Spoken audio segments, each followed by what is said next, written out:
അങ്ങനെ ആ പ്രശ്നം ഇന്നങ്ങ് തീരുവാ. നീ വഴക്കിട്ട് സംസാരിക്കാനൊന്നും പോരുത്. എന്തായാലും പ്രേമയുടെ നിലവാരത്തിലേക്ക് ഞാൻ വരില്ല.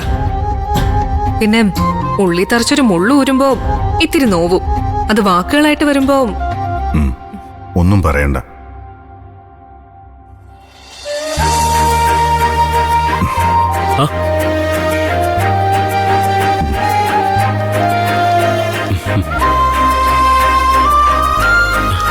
സർ, വരൂ സർ. വഴക്കിടല്ലേ സീതു, ആ ചടങ്ങ് അങ്ങ് തീർക്കാൻ വന്നാ. ഏത് ചടങ്ങ്? ചെക്ക് തിരിച്ചു തരൽ ചടങ്ങ്. എന്തിനാ സർ എഴുതാത്ത തുകയും മാറാത്ത ചെക്കും? നാണക്കേട്. അതല്ല സിദ്ധാർത്ഥ, നീറി പുകഞ്ഞു നിൽക്കുന്ന കനലുകൾ അണയ്ക്കണം. ഉള്ളൊരുക്കം ഊതി അണയ്ക്കണം. എല്ലാ തെറ്റിദ്ധാരണകളും തീരട്ടെ. പ്രേമേച്ചിയും സിന്ദഗിയില്ലേ? ഉണ്ട്, വന്നട്ടെ.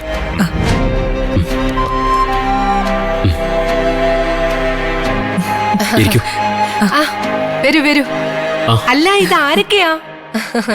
പ്രേമിച്ച് കൊടുവാളെടുക്കുന്ന പേടിച്ചാ അക്ഷര മേഡം വന്നത്.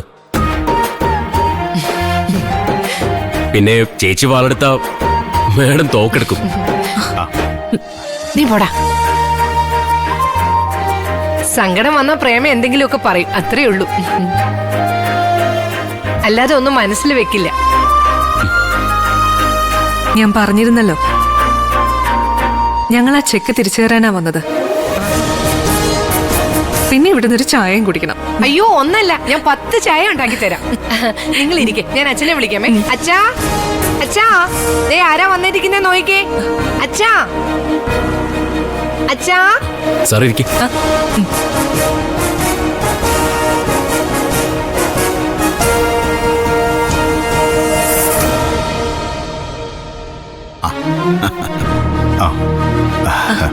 ഇരിക്കിരിക്കേ.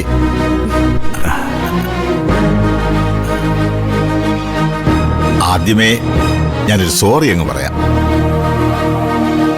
അവര് രണ്ടുപേരും ഒന്ന് വഴക്കുണ്ടാക്കിയതിന്. ഏയ്, വഴക്കൊന്നുമില്ല സർ. പ്രേമിച്ചില്ലേ ആള് ഊഹിക്കാവുന്നേ ഉള്ളൂ. അത് പിന്നെ ഓരോന്ന് കേൾക്കുമ്പോ. അല്ല, പിന്നെ ഞാനും കൊച്ചും അവിടെ വന്നതാ തെറ്റെങ്കിലേ ദേ ഞാൻ ക്ഷമ പറയാ. അയ്യോ, അതൊന്നും വേണ്ട. അല്ല, പുതിയ ക്ലിനിക്ക് തുടങ്ങുന്നതെന്നാ? പുതിയ കല്യാണം എന്താണെന്ന് ചോദിക്ക്. അതിവിടെ അറിഞ്ഞോ? അക്ഷരയുടെ ഓരോ വട്ട്.